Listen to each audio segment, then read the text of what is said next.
ये कहानी है फ्यूचर की यानी कि 2029 की, जहां पर यूएस स्पेस स्टेशन को दिखाया जाता है। यहाँ पर हमें एक एस्ट्रोनॉट लियो को दिखाया जाता है। लियो के साथ उसका एक दोस्त भी होता है जो कि एक चिंपैंजी है। उसका नाम पेरिक्लेस होता है। लियो से स्पेस की ट्रेनिंग दे रहा होता है और तभी ये देखते हैं कि इनके स्पेसशिप के आगे एक बहुत ही बड़ा इलेक्ट्रोमैग्नेटिक तूफान आ रहा है जो कि लगातार इन्हीं की तरफ बढ़ रहा होता है। और अब ये फैसला करते हैं कि पेरिक्लेस को एक पोड में बिठाकर ये उसी तूफान की तरफ भेजेंगे ताकि उस तूफान के बारे में पता लगा सके। हालांकि लियो इस बात के लिए राजी नहीं होता, लेकिन उसे राजी कर लिया जाता है और बाद में पेरिक्लेस को एक पोड में बिठाकर उसे उसी इलेक्ट्रोमैग्नेटिक तूफान की तरफ भेजा जाता है। और जब पेरिक्लेस का पोड उस इलेक्ट्रोमैग्नेटिक तूफान की रेंज में आता है तो वो अचानक गायब हो जाता है। अब इससे लियो और बाकी के सभी एस्ट्रोनॉट काफी परेशान हो जाते हैं। लियो पेरिक्लेस से बहुत प्यार किया करता था, इसलिए वो फैसला करता है कि वो भी एक पोड में बैठकर उसे ढूंढने के लिए जाएगा। हालांकि सभी लोग लियो से ऐसा करने के लिए मना करते हैं, लेकिन लियो एक पोड में बैठकर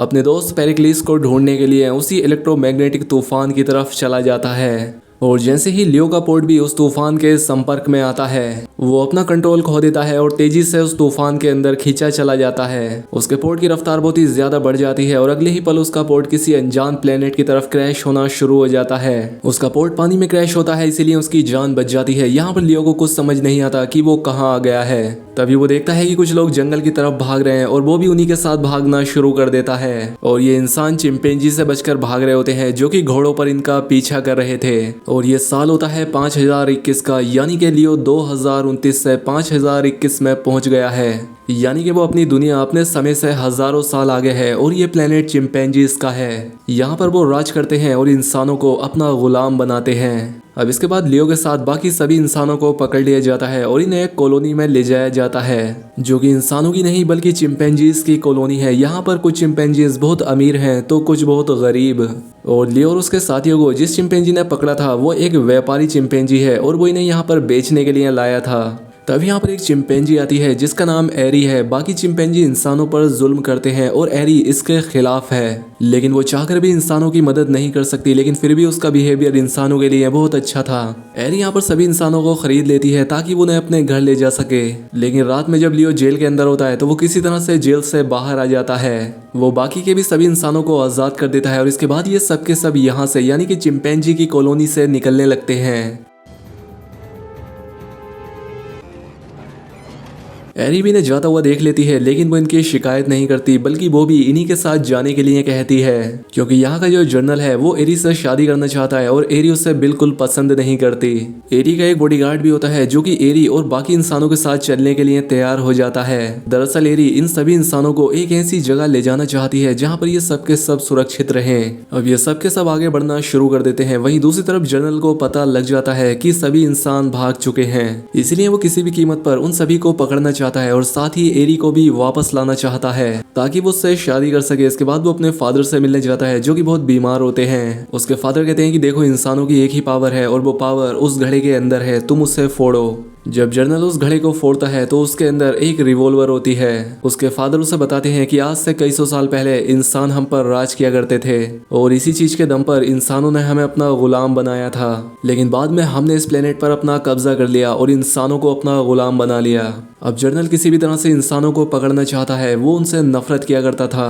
अब वो अपनी पूरी आर्मी तैयार करता है और वो उन सभी के साथ लियो, एरी और बाकी उन सभी लोगों को पकड़ने के लिए निकल पड़ता है। वहीं दूसरी तरफ लियो को दिखाया जाता है जो कि अब उस जगह पर पहुंच गया था जहां पर कि उसका पोर्ट क्रैश हुआ था, जो कि पानी के अंदर था। एरी पानी को देखकर डर जाती है। ये देखकर लियो को समझ आ जाता है कि चिंपैंजी इस पानी से डरते हैं क्योंकि वो तैर नहीं सकते थे। अब इसके बाद लियो पानी के अंदर जाता है और उस पोर्ट के अंदर से अपना एक बैग लेकर बाहर आता है। उसके अंदर एक ट्रैकिंग डिवाइस होता है, उस डिवाइस को ऑन करता है। दरअसल ये ट्रैकिंग डिवाइस उनकी मदरशिप को ढूंढ सकता है, उस तक सिग्नल पहुंचा सकता है और बहुत ही जल्दी ये ट्रैकिंग डिवाइस लियो के मदरशिप से कनेक्ट हो जाता है। इन्हें यहाँ पर एक रास्ता मिलता है जिस रास्ते को फॉलो करते हुए ये मदरशिप की तरफ बढ़ने लगते हैं। और जब ये नदी के पास पहुंचते हैं तो देखते हैं कि वहाँ पर बहुत सारे चिंपैंजीज ने अपना कैंप लगा रखा है। ये जानते हैं कि इनका सामना किए बगैर यहाँ से नहीं निकल सकते, इसलिए ये रात में उनके कैंप में आग लगाकर नदी की तरफ भागते हैं। लेकिन वो एरी चिंपैंजी नदी के इस तरफ ही रह जाती है। इसलिए लियो उसे अपने कंधे पर बैठाकर नदी पार कराता है और इस तरह से ये सबके सब लोग नदी के दूसरी तरफ पहुंच जाते हैं। बाकी चिंपैंजीज नदी के दूसरी तरफ नहीं आ सकते थे क्योंकि वो पानी से डरते थे और अब जनरल को पता लग जाता है कि वो सब कहाँ है, इसलिए वो अपने सभी सैनिकों के साथ उस जगह पर पहुंच जाता है। वहीं अगली सुबह लियो और उसके सभी साथी उस जगह पर पहुंच जाते हैं जहां से उन्हें सिग्नल मिल रहे थे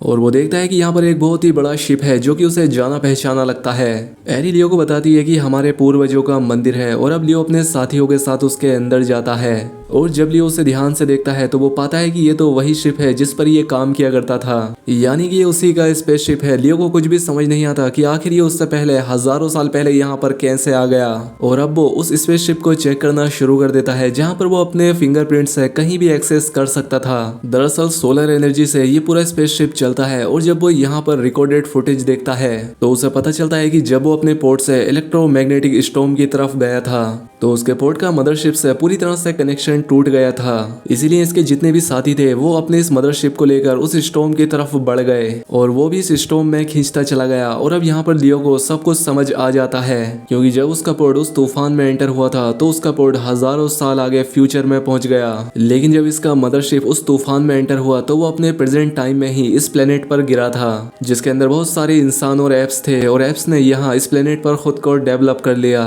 जबकि इंसान यहाँ पर खुद को डेवलप नहीं कर पाए। इसलिए इस पूरे प्लेनेट पर एप्स का कब्जा है, यानी यहाँ पर जितने भी एप्स और जितने भी इंसान हैं ये सभी उन्हीं इंसानों और उन्हीं एप्स के वंशज हैं जो कि किसी वक्त लियो के दोस्त हुआ करते थे। लियो को सब कुछ समझ आ जाता है। इसके बाद वो स्पेसशिप से बाहर निकलता है और एक कबीला उसके पास आता है जो कि इंसानों का कबीला है और ये सब के सब चिंपैंजीज के खिलाफ लड़ते हैं। और अब यहाँ पर जितने भी इंसान होते हैं ये डिसाइड करते हैं कि ये लियो को फॉलो करेंगे, वो जो भी कहेगा ये वही करेंगे। लियो को बताया जाता है कि जनरल अपनी पूरी फौज के साथ इन पर हमला करने के लिए आ रहा है, इसलिए स्पेसशिप में जितना भी फ्यूल बचा होता है ये उससे ब्लास्ट करने का एक प्लान बनाता है। और अब जनरल की पूरी सेना इंसानों पर हमला करने के लिए आ जाती है और जब चिंपैंजी की एक बहुत ही बड़ी टुकड़ी इंसानों को मारने उन पर कब्जा करने के लिए आगे बढ़ती है और स्पेसशिप के पास पहुंचती है तो लियो यहाँ पर एक बहुत ही बड़ा ब्लास्ट करता है जिससे बहुत सारे चिंपैंजीज मारे जाते हैं और बचे हुए चिंपैंजी डर जाते हैं। लेकिन जनरल अपने चिंपैंजीज से कहता है कि हमें किसी भी कीमत पर इंसानों से हार नहीं माननी होगी, हमें उन्हें अपना गुलाम बनाना ही होगा। और अब इंसानों और एप्स के बीच एक युद्ध शुरू हो जाता है और तभी ये सब के सब देखते हैं कि आसमान से एक चमकता हुआ सितारा धरती पर आ रहा है। इनके सामने एक पोर्ट आ जाता है और जब वो पोर्ट नीचे आकर खुलता है तो उसके अंदर पेरिक्लीस होता है, यानी कि लियो का वो दोस्त जिसे सबसे पहले पोर्ट के अंदर बैठाकर उस इलेक्ट्रोमैग्नेटिक तूफान में भेजा गया था। अब जब सभी चिंपैंजीज पेरिक्लीस को आसमान से उतरता हुआ देखते हैं तो वो सबके सब उसके सामने झुक जाते हैं। दरअसल इन सबको लगता है कि उनका गॉड है जो कि वापस आया है। इनका एक गॉड होता है जिसका नाम सिमोन था जो कि सबसे पहला चिंपैंजी गॉड था। इन्हें लगता है कि सिमोन वापस आ गया है, इसलिए सभी चिंपैंजी उसके सामने झुक जाते हैं। पेरिक्लीस अपने टूटे फूटे शिप को देखकर उसकी तरफ भागता है, वो उसके अंदर चला जाता है। लियो भी उसके पीछे जाता है और जनरल भी उसे मारने के लिए उसके पीछे चला जाता है। यहाँ पर जनरल और लियो के बीच एक भयंकर लड़ाई होती है। पेरिक्लीस भी लियो की मदद करने की कोशिश करता है लेकिन जनरल उसे उठाकर एक दीवार पर पटक देता है जिससे वो जख्मी हो जाता है। और अब जनरल और लियो की फिर से लड़ाई होती है। लियो अपनी गन निकाल लेता है लेकिन जनरल उस पर हमला करता है जिससे उसकी गन उसके हाथ से छूट जाती है और जनरल उस गन को उठा लेता है और अब वो लियो पर हमला करने ही वाला होता है। लेकिन तभी लियो को पता लगता है कि जिस जगह पर जनरल है वो केबिन का एरिया है और वो अपने फिंगरप्रिंट से उस दरवाजे को बंद कर देता है जिसके अंदर जनरल होता है।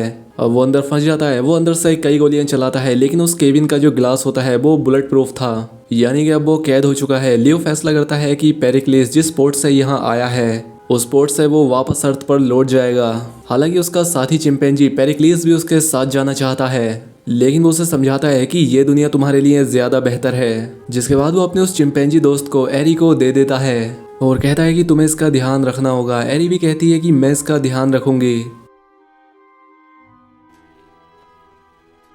शायद एक दिन वापस आओ। और इसके बाद वो सभी को अलविदा कहकर पेरिक्लीस के उस पोर्ट में बैठकर स्पेस की तरफ बढ़ चलता है और तभी उसे वही इलेक्ट्रोमैग्नेटिक स्टॉर्म दिखता है जिससे होकर वो यहाँ पर पहुंचा था। वो उसके अंदर चला जाता है और उसका हजारों सालों का जो टाइम बढ़ गया था वो अब घटना शुरू हो जाता है और जल्द ही उसका पोर्ट वॉशिंगटन डीसी में क्रैश होता है। जहाँ पर उसका पोर्ट क्रैश हुआ होता है वो देखता है कि जहाँ पर पहले अब्राहम लिंकन की मूर्ति थी वहाँ पर एक एप की मूर्ति है और ये उसी जनरल की मूर्ति थी। जिसे इसने उस केबिन में कैद कर दिया था। इससे पहले लियो कुछ समझ पाता यहाँ पर पुलिस पहुंच जाती है और जब वो पुलिस को देखता है तो वो पूरी तरह से हैरान हो जाता है क्योंकि वो सब के सब चिंपैंजीज होते हैं, यानी कि अब पृथ्वी भी पूरी तरह से चिंपैंजीज के कब्जे में है। ये कैसे और क्यों हुआ उसे कुछ समझ नहीं आता, यानी कि अब ये दुनिया भी पूरी तरह से चिंपैंजीज के कब्जे में है। ऐसा हो सकता है कि जब वो उस इलेक्ट्रोमैग्नेटिक तूफान के जरिए अपने घर आने की कोशिश कर रहा था तो वो उसी पैरेलल यूनिवर्स में चला गया जिससे वो अभी अभी आया था, जिसमें एप्स का कब्जा था और इस दूसरे पैरेलल यूनिवर्स में भी एप्स का ही कब्जा है और अब वो और भी ज्यादा इंसानों की तरह विकसित हो चुके हैं। या तो ऐसा भी हो सकता है कि ये अर्थ ही हो और यहाँ पर बहुत सारे चिंपैंजीज उस जर्नल की मदद से यहाँ पर आ गए हों और पूरी धरती पर उन्होंने अपना कब्जा कर लिया हो, इसीलिए उन्होंने यहाँ पर अब्राहम लिंकन की मूर्ति हटाकर जर्नल की मूर्ति लगा दी हो। इसकी एंडिंग में क्या होता है कुछ भी खुलकर पता नहीं चलता। आपकी इस बारे में क्या राय है कमेंट करके जरूर बताएं। तो ये थी पूरी कहानी 2001 में आई फिल्म प्लेनेट ऑफ द एप्स की। चैनल पर पहली बार आए हैं तो चैनल को सब्सक्राइब और वीडियो को लाइक जरूर कर दें। मिलते हैं हमारी अगली वीडियो में।